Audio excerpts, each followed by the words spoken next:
السلام علیکم dear student, کیسے ہو؟ ٹھیک ہو اسٹوڈنٹ؟ کوشچن 3 کو ٹرائی کرتے ہیں۔ کوشچن 3 میں کیا ہے؟ Which of the following matrices are symmetric, یعنی ہمیں 4 میٹرس دیے گئے ہیں، اس کو ہم نے چیک کرنا ہے ایز اے سیمیٹرک کے کون کون سے میٹرس اس میں سیمیٹرک ہے۔ ٹھیک ہو گیا اسٹوڈنٹ؟ تو کوشچن 1 اس طرح سے ہے، ٹھیک ہے۔ سب سے پہلے اسٹوڈنٹ آپ سولوشن لکھیں گے، ٹھیک ہو گیا اسٹوڈنٹ؟ پھر کوشچن کو لکھیں گے۔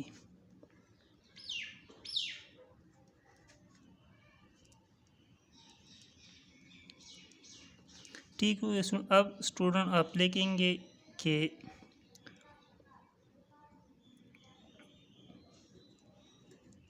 میٹرکس اے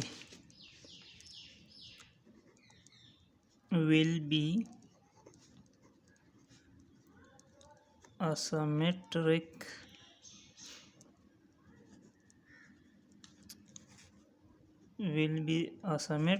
matrix if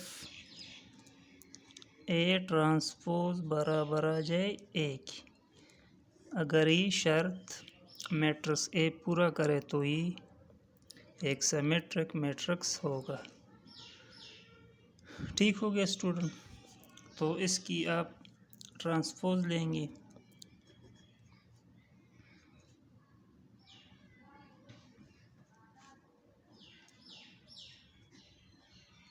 اگر یہ شرط پورا کرے تو A will be a symmetric matrix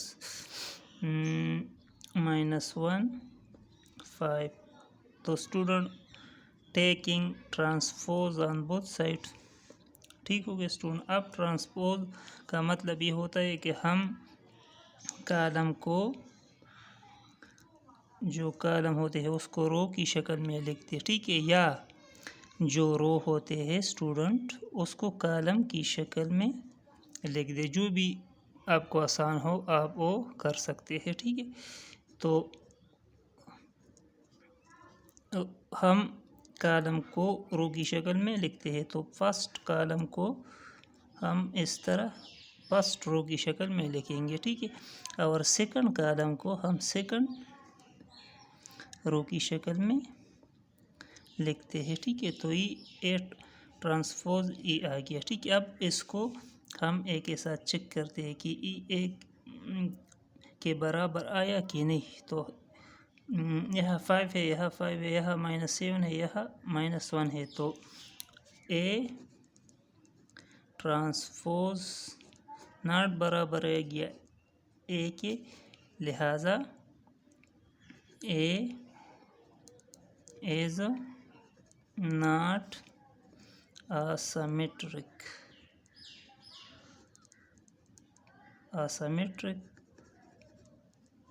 matrix۔ ٹھیک ہو گیا اسٹوڈنٹ؟ تو یہ ایک سیمیٹرک میٹرکس نہیں ہے۔ اسٹوڈنٹ پارٹ 4 کو حل کرتے ہیں، ٹھیک ہے۔ تو سب سے پہلے اسٹوڈنٹ آپ سولوشن لکھیں گے، پھر کوشچن کو لکھیں گے، ٹھیک ہو گیا؟ پھر کوشچن کو آپ لکھیں گے۔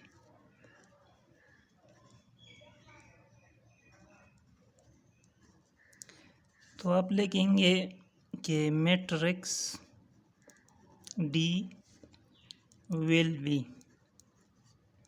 a symmetric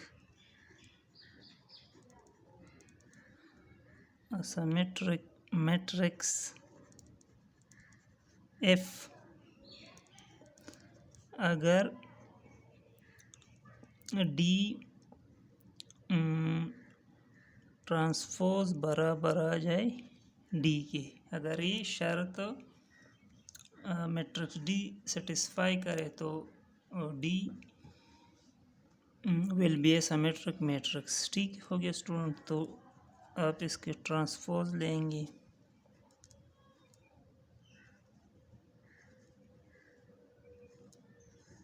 دونوں طرف سے آپ اس کے اوپر ٹرانسپوز لکھ دیا، ٹھیک ہے۔ ٹرانسپوز کا مطلب یہ ہوتا ہے اسٹوڈنٹ کہ آپ 2 طریقوں سے ٹرانسپوز معلوم کر سکتے ہیں۔ آپ نمبر پر آپ رو، جو اس میں جو رو ہوتے ہیں اس کو آپ کالم کی شکل میں لکھ دیں، ٹھیک ہو گیا اسٹوڈنٹ، یا جو کالم ہے اس کو رو کی شکل میں آپ لکھتے، جو بھی طریقہ آپ کو آسان ہے وہ آپ کر سکتے ہیں۔ تو ہم کالم کو رو کی شکل میں لکھ دیتے ہیں، ٹھیک ہے۔ تو 1 4 اس طرح ہم رو کی شکل میں لکھ دیتے ہیں، ٹھیک ہے۔ اور سیکنڈ کالم کو سیکنڈ رو کی شکل میں لکھتے ہیں، اور تھرڈ کالم کو تھرڈ رو کی شکل میں لکھ دیتے ہیں، ٹھیک ہے۔ اب اس کو اسٹوڈنٹ آپ ڈی کے ساتھ چیک کریں تو یہ برابر نہیں ہے، اس میں 3 رو ہے اور 2 کالم ہے، ٹھیک ہے۔ اس میں 2 کالم ہے اور 3 رو ہے، تو ڈی ٹرانسپوز ناٹ برابر آ گیا ڈی کے۔ تو آپ ایٹ دا اینڈ میں لکھیں گے کہ D is not a symmetric matrix، ٹھیک ہے۔ تو ڈی ایک سیمیٹرک میٹرکس نہیں ہے، ٹھیک ہو گیا اسٹوڈنٹ۔